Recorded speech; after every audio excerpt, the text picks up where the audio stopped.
కడప జిల్లా మండల పరిధిలోని పలు వృద్ధాశ్రమంలో పవన్ యువసేన నేతలు పసుపులేటి పవన్ జన్మదిన వేడుకలు ఘనంగా నిర్వహించారు. పునీత లారెన్స్ అనాథ శరణాలయం వృద్ధాశ్రమం కాజీపేట మండలం చెన్నముక్కపల్లి నందు అన్నదాన కార్యక్రమం నిర్వహించారు. చాపాడు మండలం పల్లెబోలు గ్రామం శ్రీ అవధూత కాశీనాయన వృద్ధాశ్రమంలో పంపిణీ కార్యక్రమం నిర్వహించారు. శ్రీ వీరభద్రస్వామి ఆలయంలో మైదుకూరు చుట్టుపక్కల ఉన్న అనాథలకు పండ్లు పంపిణీ కార్యక్రమం చేపట్టారు. పసుపులేటి పవన్ కుమార్ జన్మదిన శుభాకాంక్షలు తెలిపారు.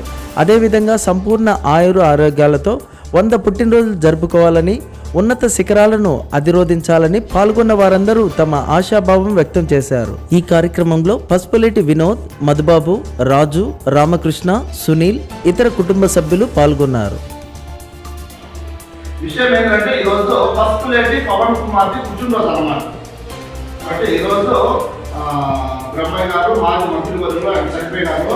తెలుగుదేశం మాజీ మంత్రివర్యులు ఆయన కుమారుడు ఈరోజు పవన్ కుమార్ పుట్టినరోజు సందర్భంగా ఈరోజు మనందరికీ కూడా ఆయన జన్మదినాన్ని మన మధ్యలో జరుపుకొని, అనాథల మధ్యలో జరుపుకొని మన వంతు సహాయంగా వారికి సహాయం చేయాలా, మీ అందరి ఆశీర్వాదాలు ఆ పవన్ కుమార్ పైన ఉండాలని చెప్పేసి ఆలోచన చేసి ఈరోజు మనందరికీ కూడా మంచి భోజనాలు ఏర్పాటు చేయడం జరిగిందన్నమాట. కాబట్టి దేవుడు ఆయన మంచి ఆరోగ్యాన్ని, మంచి భవిష్యత్తు ఇవ్వాలని, అలాగే కుటుంబ సభ్యులందరినీ కూడా దేవుడు జీవించాలని, ముందు కూడా ఇటువంటి జన్మదినాలు మరెన్నో జరుపుకొని మనలాంటి అనాథలకు, అభాగ్యులకు ఇటువంటి మంచి సేవా కార్యక్రమాలు మరెన్నో జరిపించాలని చెప్పేసి మనమందరం కూడా చర్చిలో ఉదయం ప్రార్థన చేసాం. మీ అందరి తరఫున కూడా నేను పసుపులేటి పవన్ కుమార్ గారికి వెరీ వెరీ థ్యాంక్స్ తెలియజేస్తున్నాను.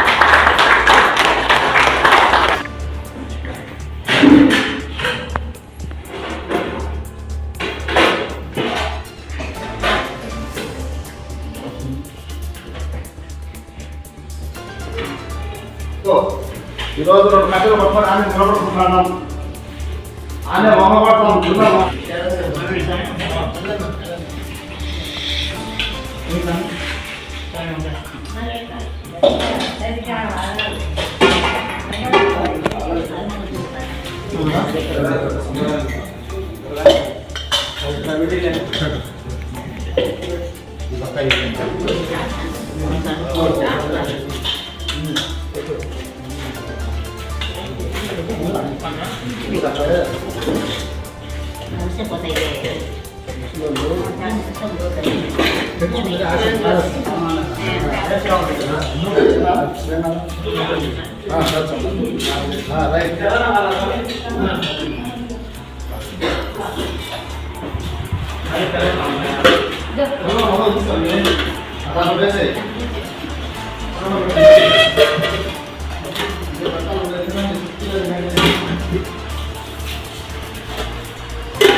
మేము చేసే వీడియోస్ మీ మొబైల్ కి నోటిఫికేషన్ రావాలంటే మా ఛానల్ ను సబ్స్క్రైబ్ చేసుకుని పక్కనే ఉన్న బెల్ ఐకాన్ యాక్టివేట్ చేసుకోండి.